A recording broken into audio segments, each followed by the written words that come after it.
Have you ever tried to hide your body, parts of your body, something you don't like about your body?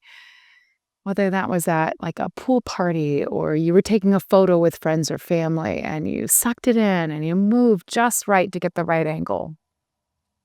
Well, I have been there too, and this has been a journey for me. Through bullying and jokes that were made about my body as I was growing up, I developed a deep sense of shame around it. And it affected not just how I viewed my body, but it affected how I viewed myself. It actually changed how I viewed my identity.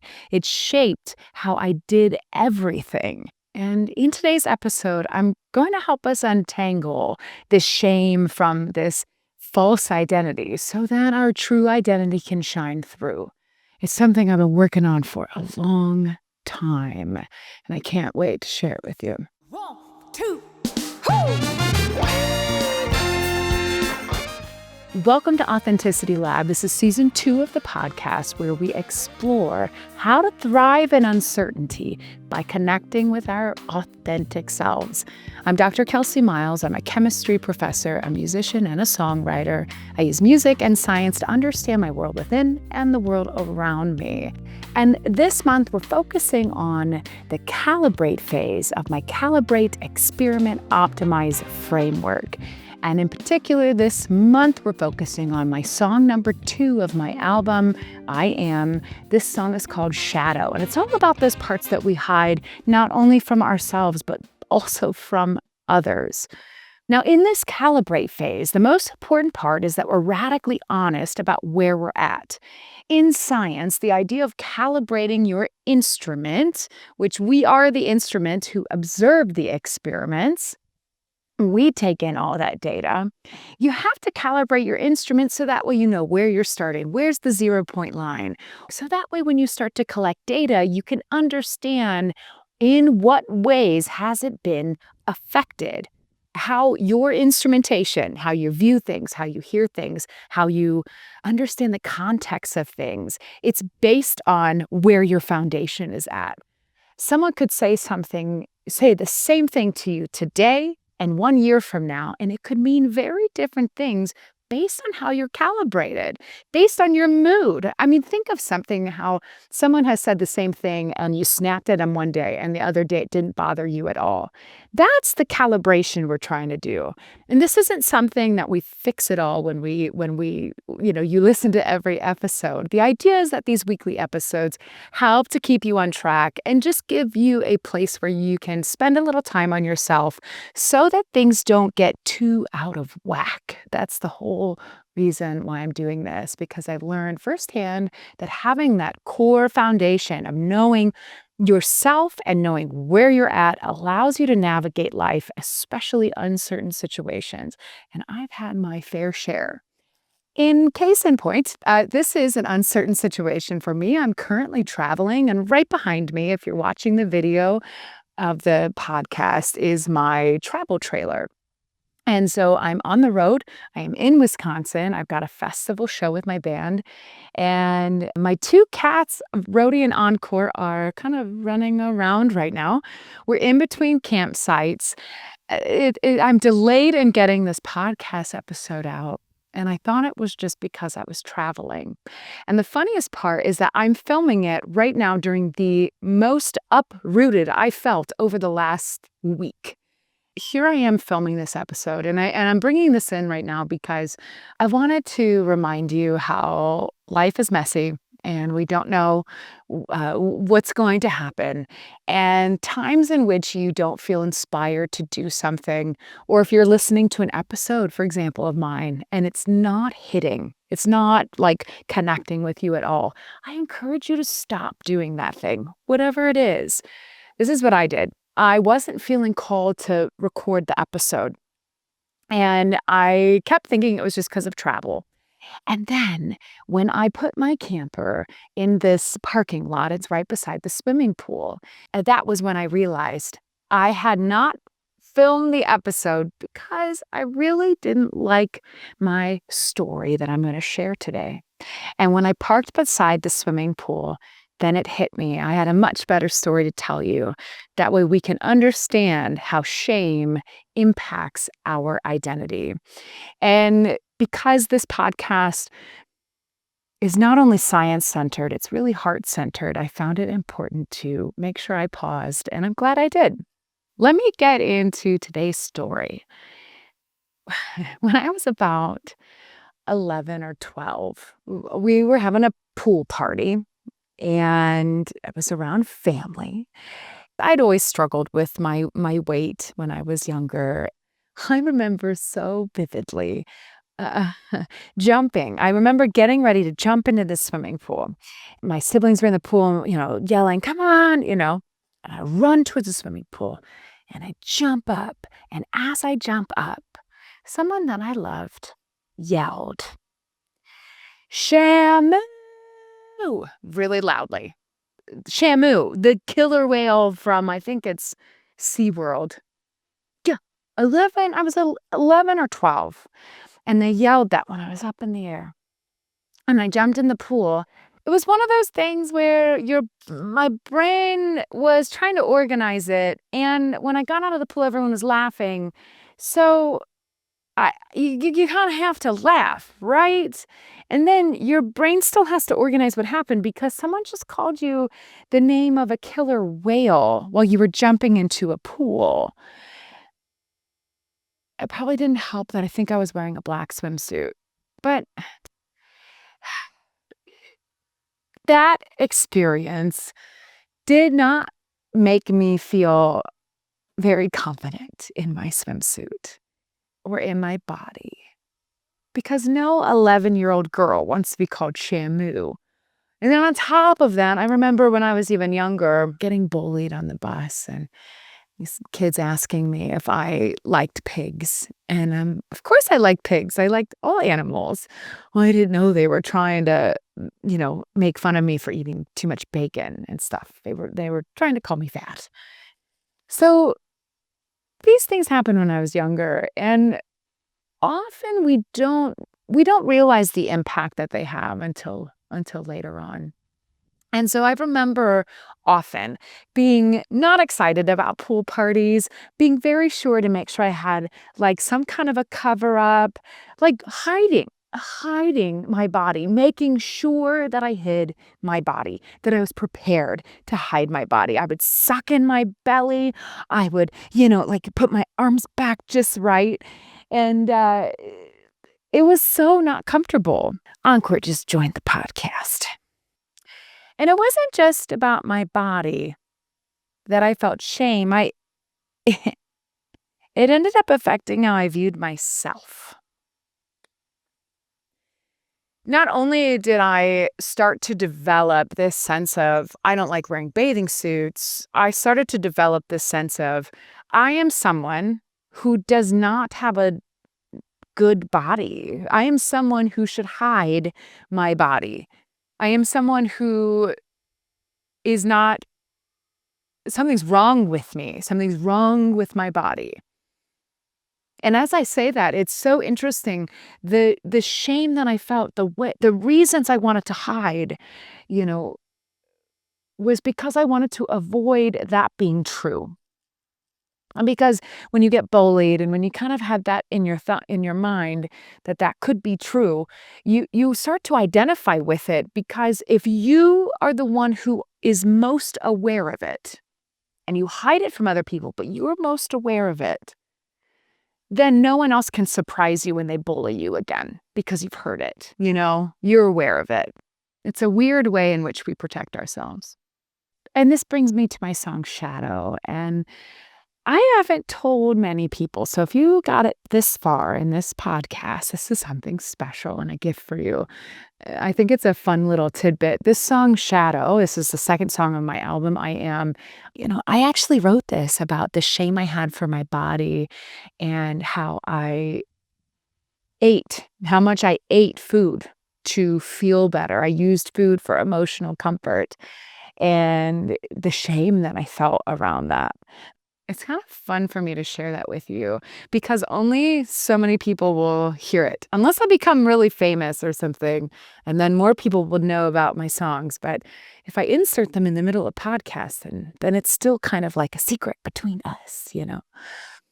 The lyrics I want to share is in the verse, and it says, I can see the shame in your eyes, and it gets harder every time to fake perfection when you hide the person you despise inside. I can see the shame in your eyes, and it gets harder every time to fake perfection when you hide the person you despise inside. These lyrics are directly related to any moment in which I would suck my belly in to try to, look skinnier. And I would hide and try to pretend like I had a waist that was acceptable. I'm putting those in air quotes. And that I would turn my body just right in a photo if I remembered, so that way my arm didn't look so big. Oh my gosh, how many of us do that? Like, your arm, you don't want your arm to look so big. It's so annoying that we have to do this because we've made it part of our identity that something's wrong with our body. Maybe something's wrong with the camera.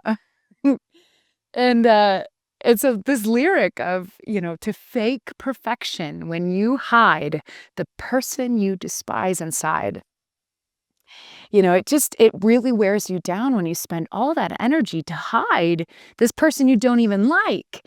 So you're trying to fake being something that you aren't. You're hiding your truest self. I mean, it just really wears you out. And on top of all of this, what is it built upon? It's built upon a choice that I decided to believe there was something wrong with my body. Wait, is there something wrong with my body? Well, who decided that? Well, maybe the Shamu comment, or maybe the kids who bullied me. They inserted that idea that I could believe. And so I said, okay, I believe those people. And so I'm going to now walk around with that belief. And in the same moment, I could just take that belief and put it down and pick up the opposite belief, which is nothing's wrong with my body. The interesting part about holding a belief that is not yours is that it will fold itself into a deeper impact than you might think it will. Without knowing it, at least for me, my identity around myself changed. It affected everything. It affected how I interacted with other people, because if I didn't like my body at a pool party, you better believe it was hard for me to make friends. And I remember in middle school, oh my gosh, this is a great story. All my classmates would be going to the pool, and there was a track and field, like right beside it. It was a quarter-mile track. And I remember, I'm going to put these in air quotes, punishing myself, not going to the pool, but I would go to the track and I would tell myself as I would go around the track, like, that can be you. You could have fun at the pool, but you can't because, you're Shamu. Like so freaking mean as I look back. But it didn't feel mean in the moment because I was protecting myself. Because I didn't want to ever be called that. So that's why I would suck my stomach in, or I would change how I looked in a photo. And I share this because, like I said, this identity shift we have, it's not your true identity, but it feels like it. And we shift in a way to allow ourselves to survive in some social setting that is of the opinion of someone else, and it will eventually wear you out. It will wear you out. And you can either decide to wait until it wears you out, or you can do something about it. So let's calibrate. What's something about your body that you hide? What's something that you don't really like about it? And once you have that in mind, I now want you to think about, where did it come from? Did someone in your past say something? So keep this at the forefront of your brain, the part of your body you don't like, or you're like me and it's your whole body. And notice what that feels like. It's usually heavy. It's usually heavy or pressure, or you'll feel contraction. It's not an easy feeling. You can feel it anywhere. Some people feel it in their head or in their stomach or in your heart, feeling contraction. For me, around my body and that shame, I feel it a little deeper in my gut. And now I'm going to ask you a question, and we're going to pause for a couple of seconds as you allow it to sink in. What if there was nothing wrong with your body?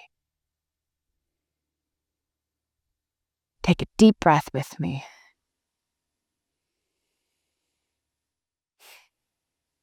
What if there was nothing wrong with your body? And notice how that heavy energy, that contracted part of your body, that pressure you felt, wherever it was at, notice how it moves, or if it lessens, or what it's doing. For me, mine kind of like dissipated. It just kind of like went away. What if there's nothing wrong with your body? Okay, here's the deal though. You have, for most of your life, probably have created this neural pathway. If we want to get really scientific, this shame has created a neural pathway of repeated thought process about how you should feel shame about your body. So this is not something that's going to happen immediately. However, you're inviting yourself to develop a new neural pathway correlating your body with nothing wrong. Your body, nothing wrong. Versus the old pathway, which was body, it's wrong. Okay. So it's not going to be a quick shift. However, in time, every moment that you feel that past neural pathway coming up, something about my body, I should hide it. I feel shame. If you can pause and invite yourself to notice the feeling you're having, remind yourself there's nothing wrong with you, then notice what you're feeling. This is the secret sauce. You are developing a new neural pathway, okay? It's not going to happen overnight. It could. I mean, maybe tomorrow you wake up and it's gone. That would be amazing. We don't have to decide it's going to be hard, but it most likely will take some time, so don't be discouraged if you need to remind yourself again. And this is where friends come in. Hey, if you enjoyed this episode, I'd love if you could share it with a friend or family member. I don't market this podcast. If something I said resonated with you, it helps me get this in the hands of more people. I write music to help me understand myself, and I love to share ways in which we can analyze the world from my science brain while also bringing in some music. So your help getting this podcast out would mean a lot to me.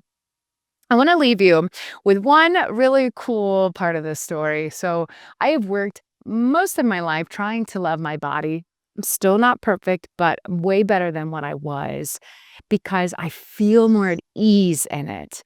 And in a previous episode, I talked about how I was the heaviest I've been. And I also love myself the most right now, which is like a really cool feeling. If anything, I just wish I had had this love for my body earlier. The little story I wanted to share was that it was just last summer, I went on a trip to Hawaii, and this girl bought a whole lot of different bikinis and decided to have fun with her bathing suits. No more worrying about Shamu. I didn't care if anyone wanted to yell that at me. I wanted cute bathing suits, and so I got some. And it was really a just beautiful stepping stone moment for me where I remembered how much I worried at pool parties, and instead I had bikinis of all different colors that were so fun to wear. I want to thank you so much for joining me on today's episode of Authenticity Lab, where we explored how shame can shape your identity, but it's not your true identity. And with practice, you can reroute some new neural pathways to help you lean into the truth, which is there is nothing wrong with you. I'll be back next week with a new life story to inspire you to live more boldly, lead a life of curiosity, so you can keep being your most amazing, authentic self.